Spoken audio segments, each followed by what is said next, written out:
Now come to the next topic that is refining of petroleum. अब petroleum की refining कैसे की जाती है, ठीक। Petroleum is a dark oily liquid. Petroleum क्या होता है? एक डार्क ऑयली लिक्विड होता है। It has unpleasant odour. इसकी जो स्मेल होती है वो भी अनप्लीजेंट होती है।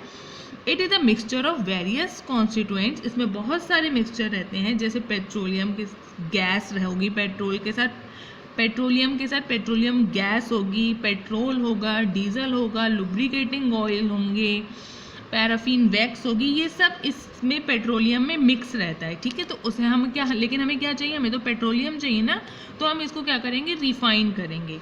The process of separating the various constituents or fractions of petroleum is known as refining। उस प्रोसेस को जिसमें पेट्रोलियम के बहुत सारे कॉन्स्टिट्यूएंट्स को सेपरेट किया जाता है, ठीक है। पेट्रोलियम में बहुत सारे मिक्सचर रहते हैं, तो इसी को सेपरेट करने की प्रोसेस को क्या कहते हैं? रिफाइनिंग कहते हैं। और ये प्रोसेस कहाँ पे होगी? It is carried out in a petroleum refinery. देखिए पेट्रोलियम रिफाइनरी दी हुई है आपको फिगर, यहाँ पे पेट्रोलियम की रिफाइनिंग की जाती है। रिफाइनिंग की प्रोसेस यहाँ पे की जाती है, उनको उसके मिक्सचर को सेपरेट आउट किया जाता है। Various constituents of petroleum and their uses in given table. देखिए अब हम इसमें पढ़ते हैं। पेट्रोलियम के बहुत सारे कॉन्स्टिट्यूएंट्स ये दिए गए हैं, उनके बारे में पढ़ेंगे और उनके यूजेस के बारे में पढ़ेंगे, ठीक है। The first constituent is petroleum gas in liquid form. Petroleum gas in liquid form क्या होती है? LPG। इसी कहा जाता है liquefied. What is the full form of LPG? Liquefied petroleum gas. अब ये किस काम आती है? आपको तो पता ही है, होम और इंडस्ट्री के फ्यूल के काम आती है। गैस सिलेंडर में जो होती है गैस, वो LPG फिल होती है। Second one is petrol. अब पेट्रोल किस काम आता है? आपको ये भी पता है, मोटर फ्यूल के, एविएशन फ्यूल के, या फिर solvent for dry cleaning. The next one is, next constituent is kerosene, fuel for stoves, lamp और for jet aircraft. Jet aircraft, stove और लैम्प में फ्यूल की तरह यूज होता है केरोसिन। केरोसिन आपने पढ़ा होगा, जैसे मिट्टी का तेल कहते हैं। Next one is diesel. Diesel किस में काम आता है? हैवी मोटर व्हीकल या फिर इलेक्ट्रिकल जनरेटर में फ्यूल में के यूज में आता है। The next one is lubricating oil. Lubricating oil lubrication के काम आता है। Next one is paraffin wax. Paraffin wax किस काम आता है? ऑइंटमेंट बनाने में, कैंडल बनाने में, वैसलीन बनाने में पैराफिन वैक्स काम आता है, ठीक है। The next one is बाइटुमेन।